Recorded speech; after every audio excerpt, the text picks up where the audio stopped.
Je regarde. Oui, je regarde. J'observe. Je ne veux surtout pas déranger, mais je regarde. J'observe ces vies qui passent. Je ne juge pas, non, je contemple. Vous ne pouvez pas vous imaginer. Vous avez de l'imagination. Moi, je n'en ai pas. Enfin, très peu. Et pourtant, vous ne pouvez pas vous imaginer ce que l'on voit en regardant la vie passer.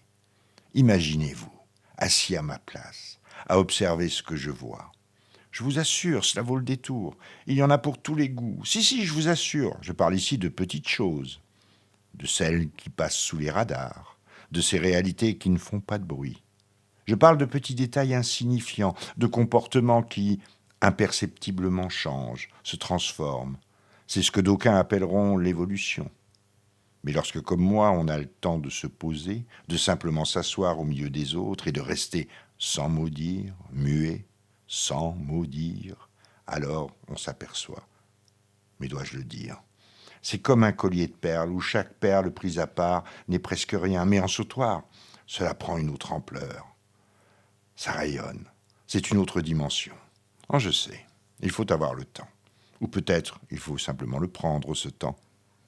Non, c'est de la folie. Imagine, juste un instant, que tout le monde le prenne, ce temps. Que regarderait-il? Il n'y aurait plus rien à observer. Je vous laisse imaginer le monde entier assis sur des bancs publics. Il n'y a plus de pain? Ben non, mais où est le boulanger? Assis là-bas sur le banc, il observe. De toute façon, il n'y a plus de farine, le meunier lui aussi observe. Et puis, il n'y a plus de blé. Le paysan est assis à l'orée de son champ à observer. Bonjour. Oh, bonjour. Je me trompe ou vous parlez tout seul? Ah non, je pense à haute voix. Ah, j'ai entendu. J'avoue que je n'ai pas tout compris. Vous pensiez à quoi? Au privilège de l'âge. Je ne vous dérange pas, au moins. Non, pas du tout. J'étais dans une impasse, mais asseyez-vous, je vous en prie. Merci. Avec plaisir. Vous partiez en course? Non, je me promenais tout simplement. Vous n'êtes pas contre une halte? Croyez-vous. Me voilà déjà assise. Et vous seriez-vous contre une ou deux questions? Ah, si elles ne sont pas indiscrètes, je ne suis pas contre. Vous parliez de paysans, de boulangers, de... Meunier. Oui, c'est ça. Et quoi? Et plus de pain parce qu'ils observent? Oui, mais c'est une impasse. D'accord, cela je l'ai entendu, c'est une impasse. Je dois être un peu bête, mais en quoi c'est une impasse? C'est mon raisonnement qui est un cul-de-sac. Je vais vous expliquer. Tous les matins, je prends l'air, je fais quelques kilomètres. Il paraît que la marche est bonne pour la santé. Je m'octroie une halte sur ce banc et j'observe mes contemporains. Je suis fasciné par ce que je vois, surtout par l'évolution de ce que je vois. Vous comprenez? Honnêtement, pas du tout. Ah, comment vous expliquer? Cela va bientôt faire 12 ans. 12 ans que je fais cela, pratiquement tous les jours. Eh bien, le monde change. Là, devant nos yeux. Pas à la télévision, non. Ici, dans la vie réelle. Je ne vois vraiment pas le rapport avec le boulanger. Mais quand vous m'avez interrompu, Oh, je suis désolée. ne soyez pas désolé. Je disais que quand vous m'avez interrompu, j'étais en train de penser que si les gens prenaient le temps de regarder autour d'eux, d'observer le monde, peut-être que celui-ci serait moins, en tout cas plus humain. Et puis je me suis rendu compte de l'absurdité de mon raisonnement. Imaginez que tout le monde observe. Il n'y a plus que des observateurs. Et alors, qui sont les observés? Et puis, qui travaillent? D'accord, d'où la pénurie de pain, je commence à comprendre. C'est un cul-de-sac. Pas tout à fait. C'est-à-dire, vous m'intéressez. C'est-à-dire que je ne veux surtout pas vous offenser, mais je crois qu'il y a un âge pour chaque chose. Vous êtes retraité? Oui. Vous avez donc le temps d'observer. À 20 ans, on doit penser à son avenir, les études, et puis, chose nouvelle, le tourbillon de la vie qui vous happe. On se laisse entraîner, alors observer. À 30 ans, il s'agit de s'asseoir, non pas pour observer, mais pour se faire une place dans cette jungle qui est la vie active. Je mets des guillemets pour vie active. On arrive vite à 40. Là, il nous faut prouver autant aux autres qu'à nous-mêmes que les 10 ans d'esclavage que l'on vient de s'infliger ont porté leurs fruits. Arrive 50, et puis tout ça pour ça. La digestion est longue, quelquefois jusqu'à la mort. Il est très souvent au-dessus de nos forces d'accepter de reconnaître qu'on s'est fait blouser. Alors observer, c'est un avantage que l'on ne s'accorde pas. Ah, brillante démonstration. Permettez-moi pourtant une remarque. Je vous en prie. Je ne suis pas d'accord avec la fin de votre explication. L'observation n'est pas un privilège, Ah, je n'ai pas parlé de privilège, mais d'avantage. si vous voulez. Alors, pour reprendre, l'observation n'est pas un avantage, comme vous dites. C'est à la limite une torture. Bon, je vous l'accorde, le mot est peut-être un peu fort. Une douleur, oui, c'est plus juste, une douleur. Une douleur. Je peux vous expliquer. Allez-y, je suis curieuse. Je fais partie de ces gens qui, à en croire les médias, et qui, même si leur présentation est fallacieuse, ont un peu raison. Beaucoup de nos contemporains préparent mal ou ne préparent pas du tout leur retraite. C'était mon cas. Il m'a fallu tuer le temps. Tout ce temps libre. Pour vous paraphraser, toute ma vie a été rythmée par un esclavage consenti. J'ai écouté les médias, j'ai écouté mon médecin, ma famille. À ton âge, il faut entretenir ton corps, fais du sport. Ils croient tous que je fais de la marche 2 ou 3 heures par jour. 10 minutes et hop, je m'assois sur ce banc. J'observe. C'est pas joli, hein. Pourquoi souriez-vous? J'aime votre côté transgressif. Ne vous inquiétez pas, je vais marcher. Et que dit votre médecin? Quoi, que dit mon médecin? Que dit-il depuis que vous faites de la marche? Non, il est con. Il me dit que j'ai bien fait de l'écouter, que je suis en pleine forme, qu'il avait raison. L'entretien physique, c'est primordial. Il ajoute, le bougre d'idiot, continuez comme ça et on fera de vous au minimum un centenaire. Sait-il au moins si j'ai envie de vivre jusqu'à 100 ans? Non, mais je vous jure, encore un qui ne sait pas observer. C'est bien que vous reveniez à l'observation. En quoi est-ce une douleur? Merci. De quoi? De me remettre sur le chemin, je veux dire sur le chemin de la discussion. J'ai une fâcheuse tendance à m'égarer dans les méandres de ma pensée. Ah, l'observation. Oui, je vous parlais de la marche, de mon médecin, de ma façon de contourner les obstacles pour en venir au début de mon observation. Il y a 12 ans? À peu près. Ah, je me souviens la première fois. 15 minutes à crapahuter, à zigzaguer entre les livreurs ou les poussettes. À l'époque, il n'y avait pas encore de trottinette. Et puis j'ai découvert ce banc. Je n'exagère pas en disant qu'il m'a tendu les bras. C'est devenu le but de mes promenades quotidiennes. Me lever de mon bureau pour venir m'asseoir sur ce banc. Il était toujours libre? Toujours. Vous conviendrez qu'il est mal placé. Presque au milieu d'un carrefour, le bruit des voitures, les cris de l'école d'à côté, rien n'incite le badaud à s'installer. Et pourtant, quel poste d'observation. Et la douleur? J'y viens. Ne soyez pas impatiente. Si l'on veut parler de douleur, il faut d'abord parler de plaisir. Comme dirait Michel Carré, qu'il est doux de ne rien faire quand tout s'agite autour de nous. Je l'avoue, c'était presque une jouissance. Les voir courir alors que j'avais tout mon temps. Mais parce qu'il y a toujours un mais, au bout de quelques semaines, passé l'euphorie de l'oisiveté, je me suis mis à les observer. Au début, c'était un jeu. J'essayais de les reconnaître, le livreur de journaux tous les mercredis, la dame à la poussette, un jour en tailleur, le surlendemain en jogging, RTT. Puis, le temps passant, je me suis pris, péché d'orgueil, pour un ethnologue. Tenez, vous voyez, j'ai un carnet où je note scrupuleusement ce que je vois, enfin ce qui attire mon attention. J'ai dû noircir depuis le temps plus d'une centaine de carnets. Et figurez-vous que le mois dernier, j'ai acheté un meuble rien que pour ça. Un meuble qui ferme à clé. Oh, c'est curieux. Vous ne voulez pas que votre femme les voie? Ah non, pas ma femme. Elle, c'est ma première lectrice. Elle, c'est mon amie. Elle sait pour la marche? Oui, enfin, on n'en parle pas. Je sais qu'elle sait. Mais c'est mon amie, elle comprend. Elle sait aussi que notre médecin est un idiot. Vous lui lisez ses notes? Oh, pas au jour le jour, seulement quand j'observe des comportements significatifs ou des modifications qui impactent la vie quotidienne. Comme? Comme la disparition des distributeurs bancaires. Vous voyez là, juste en face, un peu sur la droite. Là où il y a les travaux? Exactement. Il y a environ 3 mois, il y avait un distributeur. Ils ont mis un panneau de bois devant. Les gens venaient et, voyant le panneau, se dirigeaient à l'angle du boulevard où il y a un autre distributeur. Et petit à petit, plus personne ne s'est arrêté devant le panneau. J'ai été voir, pensant qu'il modernisait l'appareil. Non, il l'enlève. Et aujourd'hui, il n'y a Un panneau devant l'autre distributeur aussi. Ils veulent faire disparaître l'argent liquide. C'est aussi simple que cela. Vous n'y allez pas un peu fort, là, non? Un peu fort, vous voulez dire. Je me suis renseigné. Ils ont fait disparaître 2000 distributeurs en un an. D'où tenez-vous cette information? De la Banque de France. Elle l'a confirmé pendant l'été. Et personne n'en parle. Non, mais si les médecins prescrivaient un peu plus de sport, comme la marche à pied, les gens observeraient ce qui se passe près de chez eux. Peut-être prendraient-ils conscience de ce qui est en train de se produire. Mais finalement, ce n'est pas plus grave que ça. On paie avec notre carte bleue, cela ne change pas grand-chose, non? Non, cela ne change pas grand-chose, vous avez raison. Cela ne change pas grand-chose aujourd'hui, mais demain. Imaginez demain, il n'y a plus de distributeurs. Que ferons-nous? Nous paierons avec nos cartes, nos téléphones, la paume de nos mains, et après? Nous ne paierons plus, tout sera gratuit. Ouais, ça c'est un poisson d'avril. Nous ne paierons plus s'ils nous l'interdisent.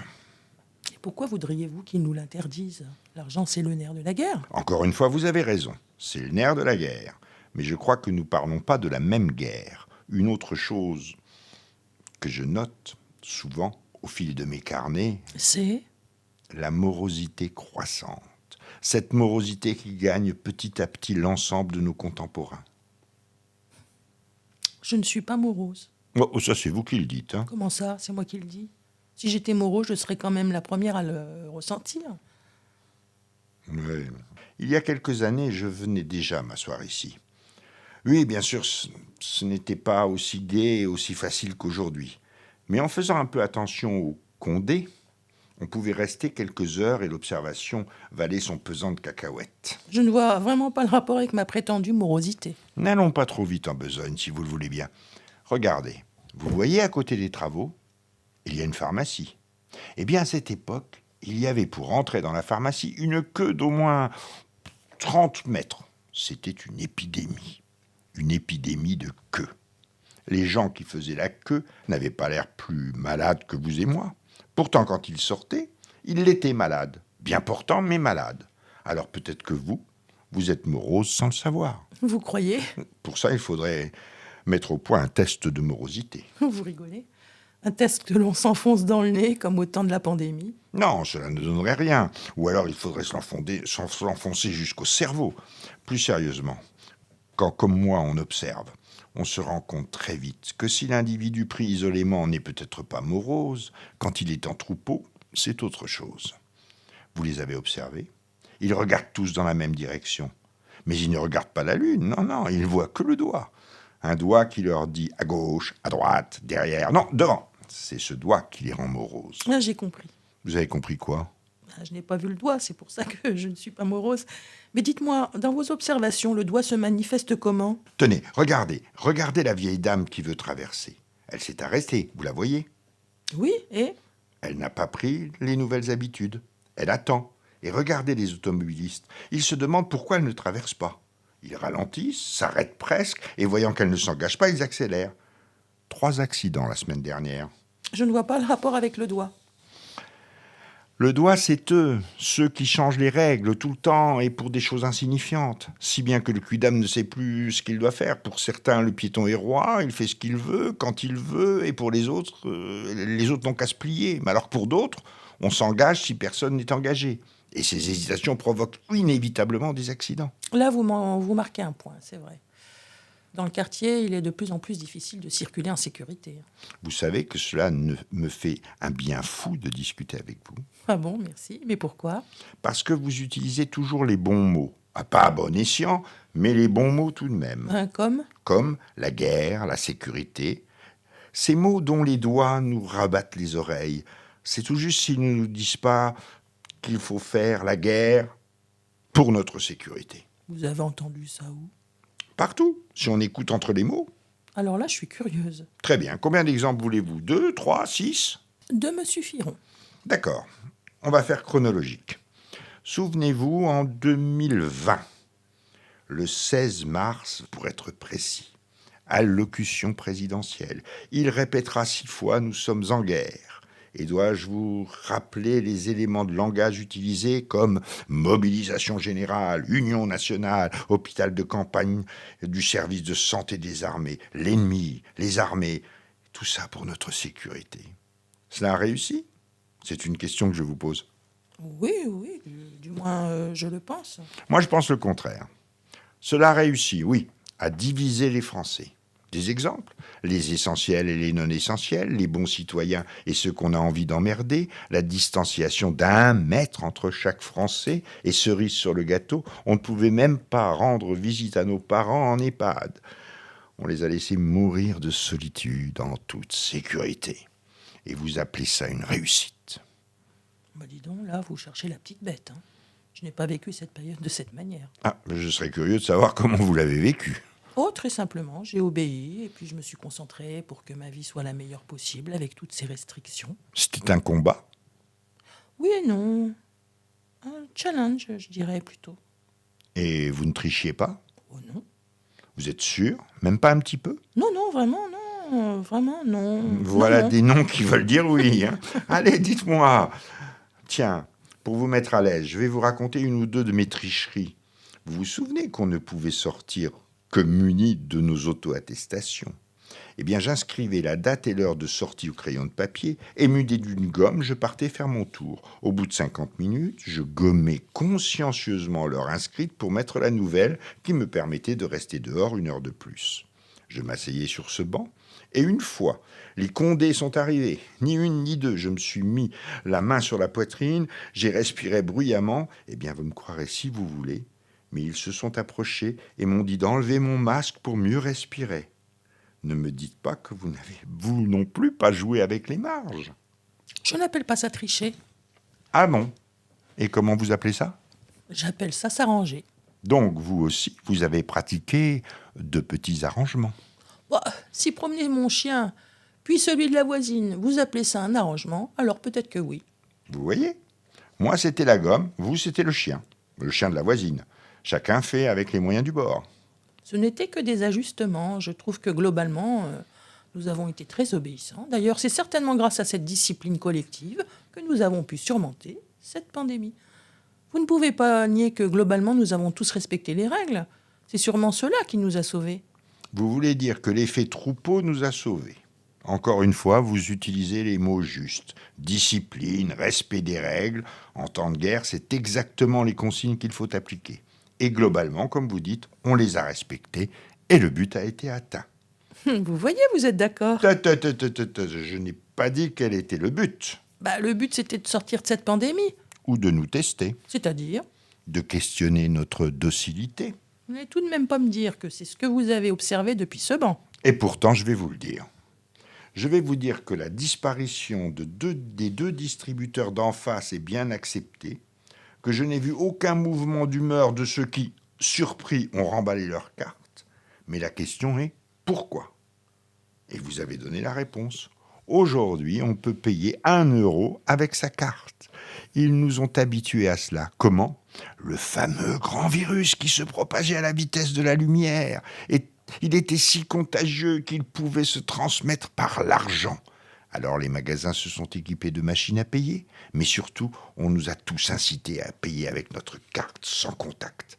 Pas de contact, pas de transmission. Et finalement, c'est si pratique.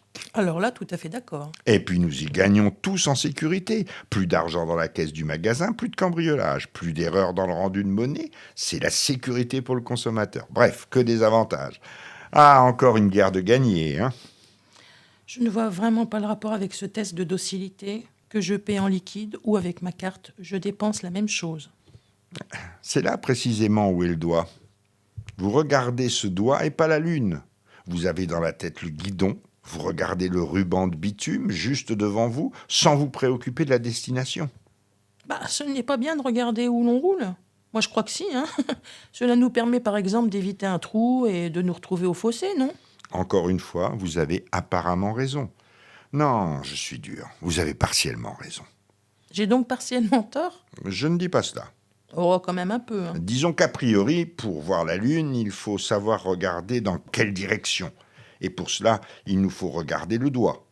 Et si on ne regarde que le doigt, on perd de vue la finalité. Là, vous m'avez complètement perdu. Je vais vous donner un exemple qui va vous faire toucher du doigt, si j'ose dire, la différence entre le parcours et la finalité du dit parcours. Si cela peut m'éclairer, je suis tout oui. Imaginons. Imaginons un consommateur qui achète pour 50 € dans un magasin. Il paie en liquide. Le commerçant, avec ce billet de 50 €, va pouvoir à son tour acheter pour 50 € de marchandises auprès d'un autre commerçant, qui lui-même pourra acheter pour 50 € à un autre, et ainsi de suite. Et à la fin, le billet de 50 € est dans la main du dernier vendeur de la chaîne. Vous suivez ? Oui, bien sûr, mais où voulez-vous en venir? Attendez. Imaginons le même scénario. La seule différence sera le moyen de paiement. Dans le second scénario, le consommateur paie avec sa carte. Le compte bancaire du commerçant sera crédité de 50 € moins les 1,50% de frais pris par le banquier, soit 75 centimes de moins. Il aura donc 49,25 € à dépenser pour acheter ce dont il a besoin. Au bout de 66,66 transactions, la somme de 50 € aura disparu. Pas pour tout le monde, bien sûr. Et là, nous approchons de la Lune. Vous êtes sûr de vos 66 transactions? J'ai fait le calcul. 66,66 pour être précis. C'est bien cela. Est-ce un hasard mathématique ? Ou la marque de la bête? Mais attendez, vous me permettez d'aller plus loin? D'imaginer, moi aussi? Allez-y, je vous en prie. Bah, imaginons que demain, tout le monde paie par carte. Il n'y a plus de liquide. Cela veut dire plus d'impression de billets, de fabrication de pièces, de distribution de cet argent, de son ramassage, de son stockage et à terme de sa destruction.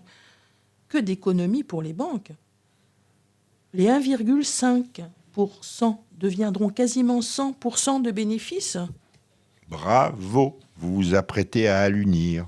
Il ne vous reste plus qu'à allumer les moteurs pour l'alunissage. Vous venez d'imaginer demain. Concentrez-vous. Essayons maintenant d'imaginer après-demain. Ah bah là, je crois que je vais avoir du retard à l'allumage. Aidez-moi un peu ou je vais m'écraser. D'accord, je vous aide. S'il n'y a plus de liquide, qu'est-ce que cela implique ? Que nos moyens de paiement sont uniquement numériques. Vous me suivez ?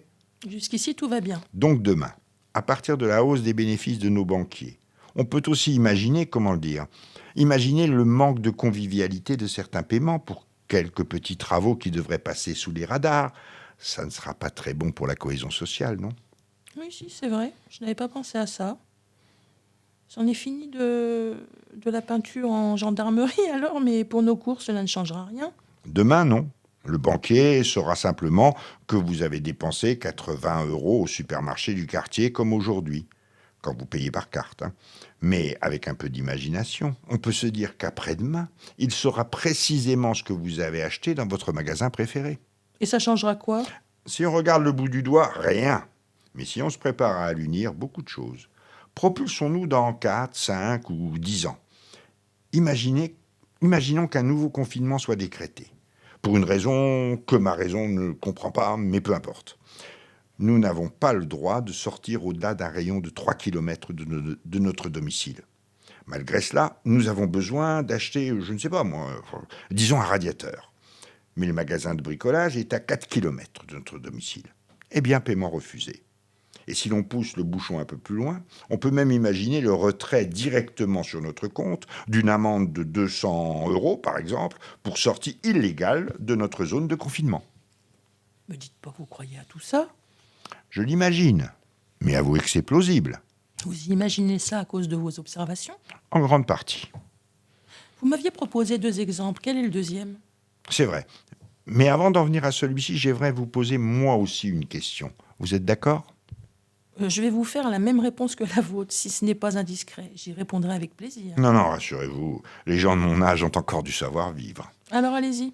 Tout à l'heure, alors que nous parlions du temps que j'avais pour observer, vous avez envisagé une théorie sur les différents âges de la vie. Théorie très intéressante. J'aimerais, si possible, que vous la développiez. De quelle théorie parlez-vous? Vous disiez à 20 ans, on a la vie devant soi, puis à 30, il faut, je ne sais plus. Mais c'était très intéressant. Ah oui, je vois. Non, ce n'est pas une théorie, c'est un peu comme vous. C'est l'observation des gens autour de moi, puis aussi ma propre expérience. Mon fils, le plus grand, vient d'avoir 21 ans. Oui, je sais, on ne dirait pas. Entre ses études, l'équipe de foot, les soirées de ses petites copines, j'en suis venue à l'appeler le courant d'air. Il a une boulimie de vie avec un S à vie, comme s'il en avait plusieurs. Avec son père, nous ne sommes là que pour la tendance. C'est ça, avoir 20 ans. Vous avez de la chance. C'est-à-dire. Vous avez de la chance que ce soit des copines et pas des renardes. Mon pauvre ami, vous datez. C'est en train de passer de mode. Je dirais même qu'ils deviennent plus vieux jeux que nous ne l'étions à leur âge. Aujourd'hui, ce serait plutôt la drague genre siècle dernier, si vous voyez ce que je veux dire. Celle de vos parents, des films en noir et blanc. Dieu merci, nous avons échappé aux xénogenres et à toutes ces balivernes. Bref, tout cela pour vous dire qu'à 20 ans, on découvre le monde avant d'y entrer. Ils sont mignons à cet âge-là. Je ne dirais pas la même chose des trentenaires, même si je sais qu'on en passe tous par là. Comment dire Ils entrent dans la vraie vie et veulent se faire une place, alors qu'ils aient les dents qui rayent le parquet ou pas. Ils ne parlent que de leur N+1, du boulot qu'ils font. Sans eux, la société s'arrêterait de tourner. Sans eux, leur boîte serait déjà en faillite. En un mot, seul compte leur jeu de coude qui, le croit-il, leur assurera une place dans le grand bal de la vie. Et puis, ils arrivent à 40 ans.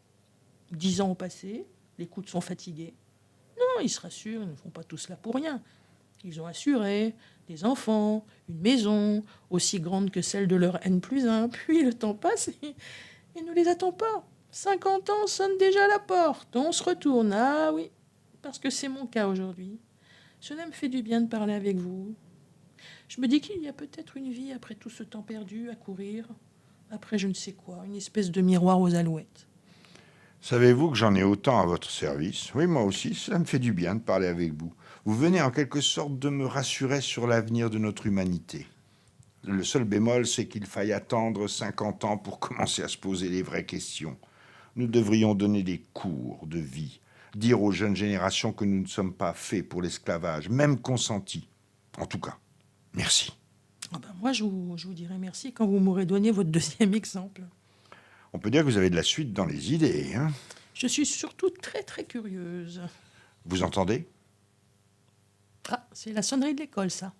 Sonnerie qui tombe à pic. Elle va donner du relief à mon deuxième exemple. Vous allez comprendre. Vous savez ce que c'est une école maternelle. Oui. Donc les instituteurs ne laissent sortir les enfants que si un adulte vient les chercher. Bah, c'est normal, non?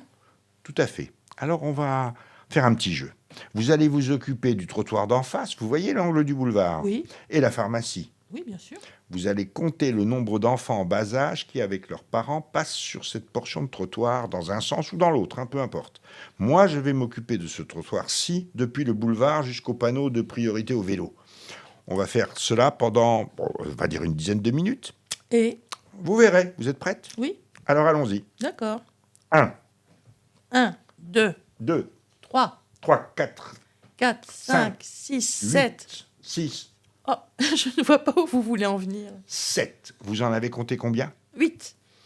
Moi 7. Cela fait donc 15 au total. Et Vous trouvez ça normal? quoi? Sur 100 mètres, à l'heure de la sortie d'une école maternelle, nous n'avons compté que 15 enfants en 5 minutes. Je ne vois pas ce qu'il y a d'anormal. Si, comme moi, vous veniez vous asseoir sur ce banc tous les jours, et ce depuis des années, vous vous seriez aperçu que le nombre d'enfants baisse insensiblement d'année en année. Ah bon? C'est un signe, hein? Bah, quel signe? Un signe tangible. Vous voulez bien arrêter de faire votre mystérieux et m'expliquer? C'est la vérification dans le monde réel de la baisse de la natalité. Les gens ne font plus d'enfants, ou du moins de moins en moins. Ah, ça, toutes les statistiques le disent, hein? Oui, mais ce qu'ils ne disent pas, ce que ne disent pas ces statistiques, c'est pourquoi. Et puis vous, depuis votre banc, vous avez trouvé le pourquoi, c'est ça? Enfin, oui, mais pas tout à fait. Je vous ai menti. Je viens m'asseoir tous les jours ici, ça c'est vrai. Mais il m'arrive, quand j'entends une conversation qui m'interpelle, de me lever et de suivre les gens pour écouter la suite de leur dialogue. Vous savez que ce n'est pas bien d'écouter aux portes? Je sais, cela ne se fait pas, mais c'est souvent édifiant. Comme pour mon premier exemple, on va faire chronologique. Quand j'ai commencé à observer mes contemporains, les conversations des jeunes couples étaient du genre si tu préférerais pas une fille, enfin, ou tu veux un garçon, ou encore ah non, pas 4, non, 2. L'idéal, ce serait d'avoir un garçon et une fille. Ça, c'était en 2016. Et puis au fil des années, c'est devenu attends, on attend ma promotion, ou bien c'est pas le moment là. Maintenant, ce que j'entends le plus souvent, c'est On n'a pas les moyens, ou il faudrait une chambre de plus, et t'as vu le prix des loyers. Et ce qui tente à se généraliser, c'est le test dit que je ne suis pas fécond ou féconde. Ça en dit beaucoup sur notre société. Tiens, votre fils, lui, il veut avoir des enfants? Bah, il est un peu encore jeune pour penser à ça, hein. Et vous, à son âge? À son âge, attendez, je commençais à travailler. C'est vrai qu'avec les copines du bureau, on en parlait. On en voulait 2, peut-être 3. On ne voulait surtout pas devenir des poules pondeuses, ça c'est sûr. Vous voyez, vous venez de mettre le doigt sur la lune. La société évolue. La question est, dans le bon sens? C'est ça la vraie question. Moi, je suis sûrement devenu has-been, comme on disait dans le temps. Bah, je pense qu'on est nombreux à se poser cette question. Ce n'est plus qu'une question de génération. Vous me flattez. Non, non, je le pense vraiment. C'est un questionnement de nos générations. Mais d'une part, ce n'est pas nous qui allons faire des enfants. Et d'autre part, ce n'est pas nous non plus qui sommes l'avenir de ce monde. Non, c'est eux. Vous pensez qu'on a raté quelque chose? Cette fois, c'est moi qui ne comprends pas la question. Bah, je veux dire, dans leur éducation. Je pense qu'on a surtout été laxiste. On a fait confiance, on s'est laissé bercer. Manque de vigilance. Mais pas que nous, hein, nos parents déjà. Peut-être même leurs parents. Vous savez, les mots ont leur importance. Vous dites, plutôt vous supposez que l'on aurait raté quelque chose dans l'éducation de nos enfants. Savez-vous que, je n'ai plus la date exacte, mais c'était dans les années 1930, le ministère de l'Éducation a changé de nom. Avant, il s'appelait le ministère de l'Instruction publique. Bah, je vois pas le rapport. Ah, madame, les mots, vous dis-je, d'instruction, on est passé à éducation. Petit à petit, les parents ont délégué. Et je suis gentil, je n'ai pas dit démissionner. L'État est devenu éducateur. Pour les parents, c'est tellement reposant. Mais l'État a pris son rôle très à cœur. Il a éduqué nos enfants. Souvenez-vous de la polémique d'il y a quelques années à propos de l'éducation sexuelle dès la maternelle. Aujourd'hui, c'est entré dans les mœurs. Un enfant de 8 ans sait très bien comment se passe une sodomie, même s'il a des difficultés avec la table de 9. J'avoue que ça me fait peur. Je ne parle pas de l'orthographe. Oh, c'est drôle. On parlait de ça pas plus tard qu'hier avec mon mari. Il travaille dans un cabinet de recrutement et un grand quotidien de l'Est de la France cherche un journaliste. Pour trouver la perle rare, il a élaboré un scénario. Pour vous la faire courte, un accident technologique arrive dans la région et le candidat doit faire un papier pour informer la population des risques physiologiques encourus et des mesures qu'elles doivent respecter. Un des candidats a dégainé son portable pour voir ce que voulait dire physiologique. Un autre a fait 42 fautes dans un texte de 1200 caractères. Franchement, enfin, quand mon mari lui a fait remarquer qu'il y avait de nombreuses fautes, c'est tout juste ceci ne l'a pas traité de vieux con. Il lui a rétorqué que Scriber était là pour ça et qu'il fallait vivre avec son temps. Et qu'en pense votre mari? Il est outré, hein. Honnêtement, il y a de quoi, hein, non? Bah, il pense qu'on va dans le mur, quoi. Oui, le ministère de l'Éducation. On apprend aux enfants à se servir de béquilles plutôt que de leur apprendre à marcher. On s'est déjà pris le mur, on fabrique une société d'estropiés. Imaginez demain, imaginez que les béquilles se cassent. Pour reprendre le scénario de votre mari, imaginez un incident technologique et que toutes leurs béquilles cessent de fonctionner. Que deviendra une société d'illettrés? Vous vous êtes posé la question? Ah, je vous avoue que je n'ai pas été jusque-là. Par contre, on a essayé de pallier aux carences de l'éducation nationale. On a surveillé de près les devoirs de nos enfants, quitte à en rajouter. Dites-moi, ils ont dû vous détester. Oui, mais aujourd'hui, le plus grand nous remercie. La plus jeune n'a que 16 ans. Elle est trop occupée à jouer les poupées Barbie pour comprendre les bénéfices qu'elle pourra en tirer. Encore une fois, merci. Vous avez toujours les mots justes. Poupée Barbie. Ah, je l'écris tout de suite. Ah bon? Oui, j'observe depuis quelques mois déjà un revirement chez les plus jeunes, surtout chez les filles, et je n'arrivais pas à le qualifier. Le phénomène, c'est fait, c'est poupée Barbie. Là, c'est-à-dire? Une lueur d'espoir. Mais encore. Dans un monde perdu, allez, voyons, soyons has-been jusqu'au bout des ongles. Elles redeviennent féminines, sans outrance. Ah, cela rejoint ce que je vous disais tout à l'heure. Le côté fleur bleue de mon fils. Le balancier de l'histoire avec un H minuscule. Des bas bruits qui préparent un renversement de la dystopie qu'ils essaient de nous imposer. Ah, attention. Pour le reste, je trouve qu'ils avancent vite. Ce qui me rend optimiste, c'est que la destruction de la famille va peut-être s'arrêter. Et que si Dieu me prête vie, dans 10 ou 15 ans, ce n'est pas 15 enfants que nous compterons, mais 40. Et l'humanité avec un grand H repartira, c'est ça? Non, parce qu'elle s'est arrêtée. Ici, oui, mais ailleurs, en Afrique, par exemple, ils n'ont pas mordu. Le grand Non, remplaçant... arrêtez, malheureuse, vous regardez trop la télévision, vous vous laissez manipuler, ça aussi c'est le doigt. Regardez par là, nous avons des choses à faire par ici, c'est ça la vérité. Vous n'allez quand même pas nier les émeutes du début de ce siècle. Tiens, si on comptait le nombre d'étrangers comme on a compté les enfants, d'accord? Si vous voulez. Allons-y. 1, 2, 3, 1, 2, 4, 3, 4, 5, 5, 6, 6, 7, 8. 7. J'en ai 7. Moi, j'en ai, attendez, 10 et 7, ça fait 17. Bah, finalement, c'est peu, je m'attendais à plus. Vous voyez, quand on confronte ce que l'on croit savoir à la réalité, la perspective change. Pas toujours, mais souvent. Bah, quand même, hein, on ne peut pas partir d'un comptage de 50 minutes et en faire une généralité. D'abord, on n'a compté que 5 minutes, s'il vous plaît. Vous avez complètement raison, hein. On ne peut pas faire de quelques faits divers une vérité universelle. Ce ne sont que des trompe-l'œil. Pour vous, ce n'est pas, c'est vraiment que de la propagande. En quelque sorte. Bah, dans quel but? Nous faire croire que c'est inéluctable. C'est l'expérience de H sur une population entière. Mais pourquoi? On peut trouver plein de prétextes. C'est le principe du bouc émissaire, les déficits si on en avait moins à aider, le réchauffement climatique, si vous continuez comme ça, la planète ne sera plus habitable dans certaines régions du globe. Et d'ailleurs, les prémices sont là. Ils parlent même de la baisse de la natalité qu'ils encouragent par ailleurs en détruisant la cellule familiale. Bah alors, si je vous suis, lequel de ces prétextes est le plus plausible? Ils le sont tous. C'est fait pour ratisser large, pour que chacun y trouve la justification qui lui convient le mieux. Pour moi, si je devais croire au grand machin, ce serait la baisse de la natalité. Et pour vous? Alors là, moi, sans hésiter, c'est les agressions, hein. Non, ça, c'est l'effet, pas la cause. Ils ne viennent pas pour vous agresser. Alors, je me fous de la cause. Je veux qu'on en règle les effets. Ça s'entend. Une question cependant. Vous avez vu combien d'agressions ces, disons, 5 dernières années? Je réfléchis. Aucune. Mais cela ne m'empêche pas d'avoir peur si je dois être dans la rue après 11 heures du soir. Vous voyez? Celle-là, je l'avais oubliée. La peur, qui permet à nos si chères élites de nous faire faire à peu près ce qu'elles veulent. Attendez. Vous sous-entendez que cet afflux est voulu? La surmédiatisation, elle, est voulue. Je dois vous paraître gourde avec mes questions, mais encore une fois, pourquoi?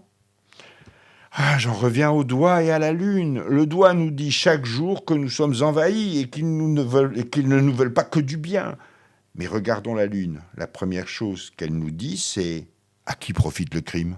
Bah, et à qui profite-t-il? D'abord à nos élites, mais j'y reviendrai. Ensuite aux très grosses entreprises en faisant baisser le coût de la main-d'œuvre. Et enfin à un tas de petits opportunistes comme les marchands de sommeil, par exemple.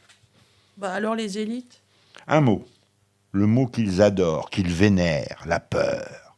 Vous en avez donné une illustration tout à l'heure. Mais il y a aussi la peur de perdre son job, qu'ils nous le prennent. N'oubliez pas qu'ils sont moins chers. La peur que notre système de sécurité sociale de s'effondre. Rappelez-vous le matraquage sur la fraude à la carte vitale. La peur de ne pas pouvoir se loger, des appartements qui leur sont réservés. Bref, c'est la peur à tous les étages. Non, moi, je n'ai peur que dans la rue, hein. Et seulement à la nuit tombée.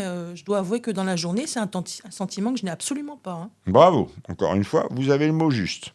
Bah oui, lequel? Sentiment. Et pourquoi serait-il juste? Je crois que je vous l'ai déjà dit, savoir écouter entre les mots, mais aussi derrière les mots. Sentiment, d'après le Larousse, hein, non masculin, conscience plus ou moins claire, connaissance comportant des éléments affectifs et intuitifs. Et quels en sont les synonymes? Je vous pose la question. Alors là, attendez, je ne sais pas, impression? Tout à fait. Impression, intuition, sensation ou encore opinion. Ça résonne? Intuition, opinion, impression. Tout cela n'est pas fondé sur le réel, le vécu, mais sur le supposé. Et comme le dirait Jean-Yann, j'ai horreur des suppositions. Quant à moi, je préfère le tangible. Moi, à 11 heures du soir, j'ai réellement peur. Pour moi, c'est tangible. Le drame, c'est que vous avez raison. Ce sentiment est tellement entretenu, tellement rebâché, que tout un chacun, même à son corps défendant, se laisse contaminer. Vous voulez une anecdote édifiante? C'était avant-hier. Non, la semaine dernière. Je vais vous retrouver ça, je l'ai noté. Ah, je l'ai noté tellement c'était énorme. Ah, voilà, je l'ai trouvé. Vous vous souvenez, mardi, mercredi et jeudi dernier, cette pluie continue. Vous vous en souvenez? Bien sûr, je ne suis pas sortie pendant 3 jours. Et vous? Moi non plus. Je n'ai pas fait mon sport. Sauf que jeudi, la pluie s'est arrêtée en début d'après-midi. Sportif, je suis sorti et je suis venu m'asseoir. Comme en manque, encore plus assidu qu'à l'accoutumée, le caniveau.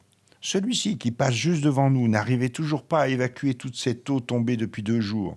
Soit parce que les canalisations ont été mal calibrées, soit parce qu'elles étaient bouchées.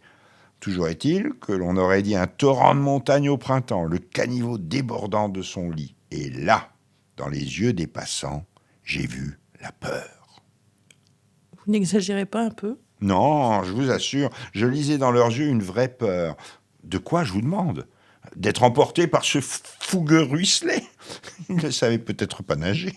J'aime bien votre démesure. Non, je ne démesure pas. La preuve, j'ai écouté aux portes et voici ce que j'ai entendu.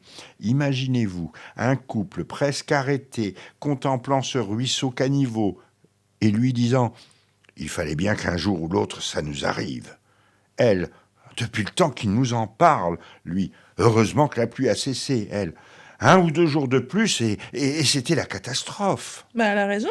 Vous avez vu dans le sud-ouest? Oui, j'ai vu, bien sûr, le bétonnage à outrance, les lotissements construits dans des zones inondables, ces cours d'eau déviés pour construire des zones commerciales et toutes ces choses réalisées avec un seul objectif, l'argent. Soit pour en gagner, soit pour en économiser. Mais là, madame, un caniveau qui déborde. Si vous me permettez, je vous trouve un tout petit peu dur avec ce jeune couple. Ah, c'est vrai qu'ils étaient jeunes, mais je ne vous l'avais pas dit. C'est vrai que vous ne me l'avez pas dit. Et vous l'avez deviné. Oui. En fait, je ne sais pas pourquoi, je les ai imaginés jeunes. Peut-être votre acuité sur les trentenaires. Mon Dieu, que vous êtes méchant. Pour les trentenaires? Ah, là, c'est du racisme. Pardon? Ah, s'il vous plaît, standing ovation. Pardon? Le mot juste, je vous dis le mot juste. Mais encore. Racisme. Mot détourné, renversé. L'exemple type du mot qu'on emploie aujourd'hui à tort et à travers. Ils étaient 10. Cela vous dit quelque chose? Qui? Non, pas du tout. Vous deviez être en vacances, fin août 2020. Qu'est-ce qui s'est passé fin août 2020? Agatha Christie s'est retournée dans sa tombe. La bien-pensance a décidé d'enterrer les 10 petits nègres. Pourquoi? Choquant, raciste. Parce qu'ils étaient devenus les 10 là. C'est comme les têtes de nègres en pâtisserie? Tête à claque. Vous pourriez être violent, hein? Peut-être avec certaines personnes. Mais là, ça devient de la discrimination. Et celle-ci, je vous assure, n'est pas positive. C'est drôle, mais je ne vous imaginais pas pouvant être cruel. Je ne pense pas être cruel. Je dirais plutôt que je suis, comment le dire, d'un réalisme cru. D'ailleurs, je serais davantage du genre « retenez-moi ou je fais un malheur ». Faux méchant, alors? Si vous voulez. Du plus loin que je me souvienne, je n'ai jamais eu réellement envie de tuer quelqu'un. Dans mes rêves ou le matin en me rasant, oui, mais dans la réalité, non. Non, jamais. Et vous? Moi? Jamais le matin en me rasant. En pensée, souvent. Ah, fausse gentille, alors. Non, vrai gentille. Je pense que le meurtre par la pensée nous permet d'évacuer ce surplus d'agressivité que nous avons tous au fond de nous-mêmes. Je pense que sans cette soupape, le monde serait invivable. Et pourtant, il le devient. Du moins, c'est ce que j'observe. Pour en revenir à Ils étaient 10, sur le racisme, vous observez quoi, vous? Ah, je vous ai dit tout à l'heure, ce mot est employé de travers. Une observation qui remonte à mes débuts d'homme de banc. Cela n'a rien à voir, dans un premier temps, avec les passagers des trottoirs. C'est plutôt institutionnel. Sur l'abribus, là-bas, il y avait déjà des publicités pour tout et n'importe quoi, mais souvent pour des parfums ou du prêt-à-porter. J'ai observé un glissement progressif de l'affichage. De la femme dénudée, on était passé au couple. Mais pas n'importe quel couple, non, au couple mixte, la femme blanche avec un homme noir ou métis. Et depuis tout ce temps, je continue mes observations. Et pour répondre à votre question, maintenant, c'est dans la vraie vie qu'il y a de plus en plus de couples mixtes, et le plus souvent dans le même sens que sur les affiches. Vous vous sentez attaqué dans votre virilité ou quoi? Oh, je vous en prie. Je commençais à prendre un réel plaisir à converser avec vous, ne soyez pas stupide. Vous savez, j'aime bien faire la naisse pour avoir du grain. Continuez donc, vous m'intéressez. Moi aussi, je vous en prie. Bien, d'accord. Je vous ai parlé de mon péché d'orgueil, l'ethnologie. Pour faire bref, depuis tout ce temps, j'essaie de comprendre comment nous, c'est-à-dire nous tous, nous pouvons nous laisser influencer par tous ces faux semblants que sont la publicité, la fausse hiérarchie des informations, dont on nous abreuve à longueur de journée, hein, et comment des messages a priori contradictoires nous conduisent malgré tout là où ils veulent que nous allions. C'est bien d'être bref, mais j'ai pas tout compris. C'est-à-dire, En quoi leurs messages sont-ils contradictoires et dans quelle direction allons-nous? je ne sais pas comment vous l'expliquer, moi. Le plus simplement du monde, si possible. C'est sûrement ce qu'il y a de plus difficile. Enfin, je vais essayer. Je vais vous parler de la publicité pour vous répondre sur le racisme. En voyant des couples mixtes sur des affiches, on est censé penser que le monde évolue dans le bon sens. Seulement dans le même temps, et à contrario, les chaînes d'infos nous abreuvent de faits divers où ils insistent, quelquefois grossièrement, sur la couleur, la provenance ou la race de l'agresseur. Vous me suivez ? Oui, sans vraiment comprendre où vous voulez en venir, mais je vous suis.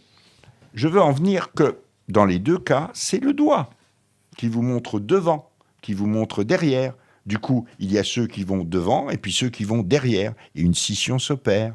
Vous me suivez toujours ? Oui, je commence même à entrevoir la finalité de votre raisonnement. Bien sûr que le but est la scission. Chaque groupe ayant la conviction qu'il est dans le vrai.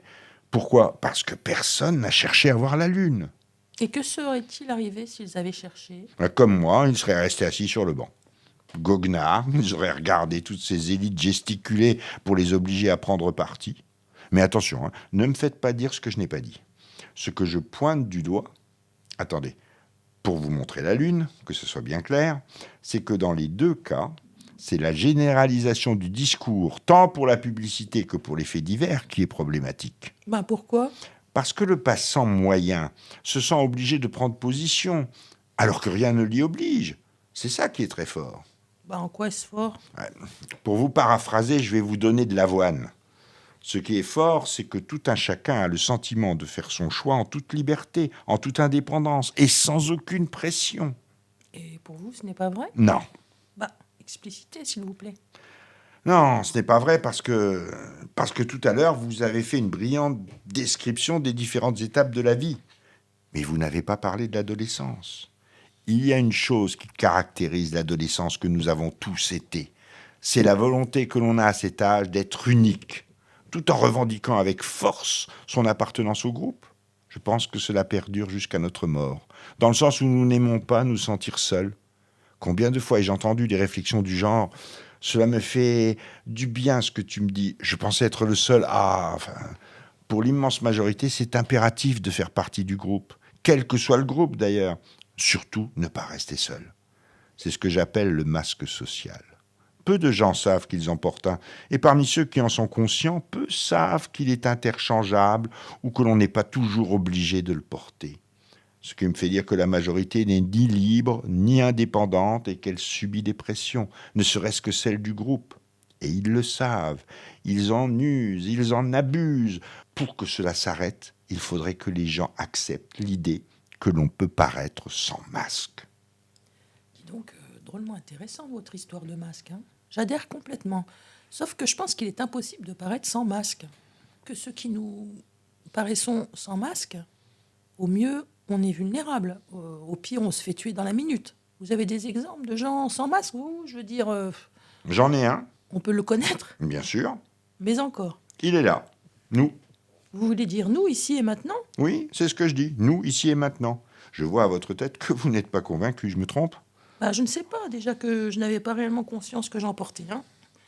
Puis si en plus vous ajoutez que je l'ai laissé tomber, c'est vrai. C'est vrai qu'au minimum, cela me fait un peu bizarre. Vous pensez que quelqu'un qui porte haut son masque arrive près d'un banc où un homme qu'elle ne connaît ni d'Adam ni d'Ève et qui pense à haute voix, vous pensez qu'elle va lui dire tout de go « Je rêve » ou vous parlez tout seul ? Vous pensez cela ? Pas moi. Je pense que cette personne n'avait, à ce moment précis, pas de masque. Peut-être se serait-elle reprise s'il ne lui avait pas répondu. Mais ça, nous ne le saurons jamais. Bah et lui, pourquoi lui a-t-il répondu? Parce que lui aussi, à ce moment-là, était sans masque. S'il en avait eu un, il ne lui aurait probablement pas répondu. Il l'aurait simplement ignoré. Je vous ai perdu, là. Non, non, non, non, je réfléchissais, je rembobinais le film. C'est-à-dire? Bah, c'est-à-dire pas le film de notre conversation, non. Je remonte à plusieurs jours. Peut-être même plusieurs semaines. Et? Je me disais que cela fait quelque temps déjà que de vous voir assis sur ce banc avec votre calepin sur les genoux, vous m'intriguez, vraiment. Hein. Pourquoi ne vous ai-je pas abordé plus tôt? Pourquoi aujourd'hui, sans réfléchir, je vous ai de façon cavalière, c'est vrai? Pourquoi ai-je engagé la conversation? Je n'ai pas de réponse. Tout à l'heure, vous m'avez dit que vous étiez curieuse. Sans masque, c'est votre curiosité qui a été la plus forte. Elle en a profité, tout simplement. Euh, Est-ce un reproche? Pas du tout, voyons. Je pense que les relations humaines seraient beaucoup plus faciles et surtout plus vraies si de temps à autre nous étions tous capables de laisser notre masque au vestiaire. Vous dites de temps à autre. Oui, le masque a du bon aussi, ne serait-ce que pour que chacun ne se laisse pas aller. Vous savez, du style je suis comme ça et je vous emmerde. Ce côté-là deviendrait très vite invivable. Bien que la période où tout le monde en portait un, je veux dire pour de vrai, elle était, elle aussi, invivable. Moi, je me souviens surtout de ma façon merdique, passez-moi l'expression, de gérer le masque. Vous vous rappelez cette période où le masque n'était obligatoire que dans les commerces ou dans les lieux de proximité? À cette époque, mon masque était soit au fond de ma poche, avec mes clés d'appartement par-dessus, soit dans le fond de mon sac, avec tout ce que vous pouvez imaginer par-dessus. Que ce bordel était stupide, mon Dieu, que c'était bête, quoi. Encore une fois, vous avez le mot juste. Non, cette fois, vous faites encore plus fort. Vous avez les mots justes. Stupide, bordel. Pourtant, et je vais être gentil, plus des 3/4 de la population y a cru. Et pourquoi? Matraquage de messages. Même la pub s'y est mise. Et quant aux chaînes d'infos, c'est simple, elles ne parlaient quasiment que de cela. Comment le mettre, combien de temps le garder, où le jeter, patatati, patata. Ouais, c'est fou. Hein. Mais c'est vrai ce que vous dites. Je ne me souviens plus pourquoi cela s'est arrêté. Vous vous en souvenez, vous? Très bien. Avant que cela s'arrête, j'observais ici le ras-le-bol des passants. Alors nos chers médias ont trouvé une autre peur à se mettre sous la dent. Ah oui? Laquelle? Bah, voyons, une peur terrible. La guerre qui frappe à notre porte, une guerre diabolique, une guerre que l'on n'avait plus connue depuis l'Allemagne hitlérienne. Ils ont simplement oublié l'ex-Yougoslavie, le Kosovo, la Serbie, et je suis sûr que j'en oublie. La peur du virus n'était plus nécessaire. Voilà comment ça s'est arrêté. Comme disait mon père, un clou chasse l'autre.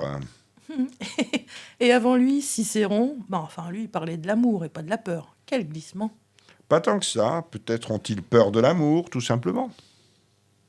Voilà que vous leur trouvez des excuses maintenant. Oh, cela se voulait être une boutade, voyons, madame. Sans doute n'en était-ce pas une. Hein.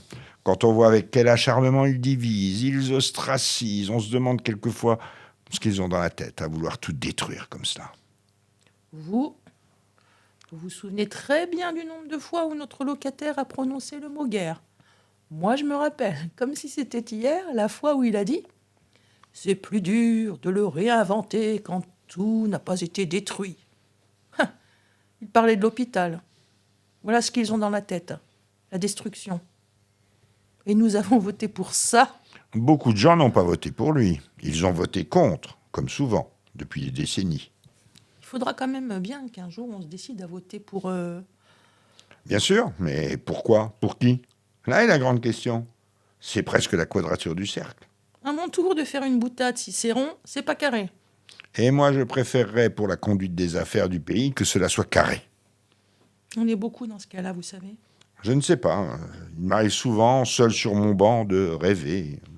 On peut savoir à quoi? Oh oui, bien sûr. Ouais. Je m'imagine faisant un micro-trottoir. Ah, c'est intéressant ça. Et alors? Je pose 2 questions aux passants que je croise. La première est: êtes-vous satisfait de ce qui se passe actuellement dans notre beau pays? La réponse est non, bien sûr. Mais qu'est-ce que cela me fait du bien de l'entendre par des personnes que je ne connais pas? La deuxième est: d'après vous, quelle serait la première chose à changer? La majorité me répond, il faudrait changer de... Mais tiens, je vous pose la question. À moi? Oui, à vous. Quelle serait la première chose à changer pour que cela aille mieux? Bon, alors, attendez.